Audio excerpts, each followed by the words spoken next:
नमस्कार, आप देख रहे हैं भारत वर्ष 17 और मैं हूं आपके साथ ज्योति कनौजिया। आइए रुक करते हैं दिन भर की बड़ी खबरों की ओर। कांग्रेस और सपा गठबंधन के बीच सीटों का बंटवारा हो चुका है, लेकिन कांग्रेस के नेताओं को भरोसा है कि आचार संहिता घोषित होने के बाद मुरादाबाद सहित 3 सीटें पार्टी को मिल सकती हैं।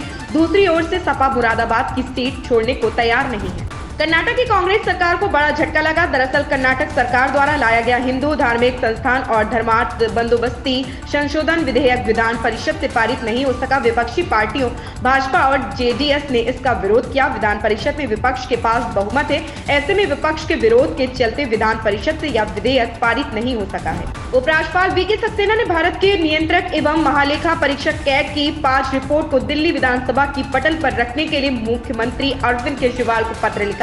इस संबंध में दिल्ली सरकार ने जल्द ही सदन के पटल पर रिपोर्ट रखने की बात कही।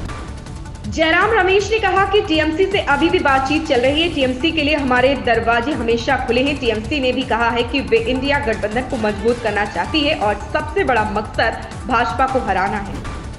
असम सरकार ने राज्य में बाल विवाह पर रोक के लिए मुस्लिम विवाह एवं तलाक कानून खत्म कर दिया। सीएम हिमंता बिस्वा शर्मा की अध्यक्षता में हुई कैबिनेट की बैठक में यह फैसला लिया गया है। ईरान ने पाकिस्तान की सीमा में घुसकर एक बार फिर से हमला किया। ईरानी मीडिया के अनुसार इस बार ईरान ने जमीनी हमला किया और आतंकी संगठन जैश अल अदल के शीर्ष कमांडर को ढेर कर दिया। गौरतलब है कि बीते दिनों ही ईरान ने पाकिस्तान की सीमा में हवाई हमला किया था, जिसके बाद पाकिस्तान ने भी ईरान के खिलाफ जवाबी हमला किया था। इससे दोनों देशों में तनाव बढ़ गया था। ओडिसियस अंतरिक्ष यान नाटकीय लैंडिंग के बाद चंद्रमा के दक्षिणी ध्रुव के पास उतरा। चंद्रमा की सतह पर उतरने के दौरान यान पलट गया और चंद्रमा की सतह पर पड़ा हुआ है। शुक्रवार को कंपनी ने कहा कि ग्राउंड कंट्रोलर रोबोट डेटा और सतह की तस्वीरें डाउनलोड करने का काम कर रहा है। गौरतलब है कि ओडिसियस अंतरिक्ष यान गुरुवार शाम 6:23 से पूर्वी समय पर चंद्रमा के दक्षिणी ध्रुव के पास उतरा था।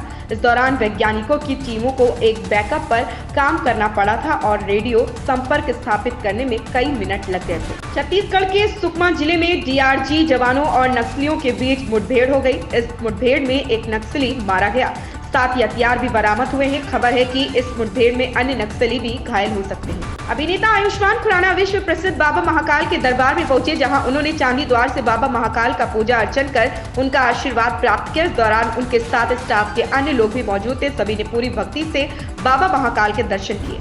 मानुषी ने अपनी ऑपरेशन वैलेंटाइन फिल्म के बारे में बात करते हुए कहा, फिल्म में किरदारों को वास्तविक दिखाने में मदद करने के लिए भारतीय वायुसेना टीम से कोई हमारे साथ था। जब भी हमें आवश्यकता होती थी तो वे हमें अच्छे से बताते थे। उन्होंने आगे बताया कि जब भी मैं अपने रडार अधिकारी के किरदार में शूटिंग करती थी तो वे पहले ही बता देते थे कि एक रडार अधिकारी को कैसे कार्य करना चाहिए। इन खबरों में फिलहाल इतना ही। मिलते हैं दूसरी खबरों में भारत वर्ष 17 के साथ। लेटेस्ट अपडेट पाने के लिए हमारे चैनल भारत वर्ष 17 को सब्सक्राइब करें, शेयर करें और बेल आइकन दबाना बिल्कुल ना भूलें।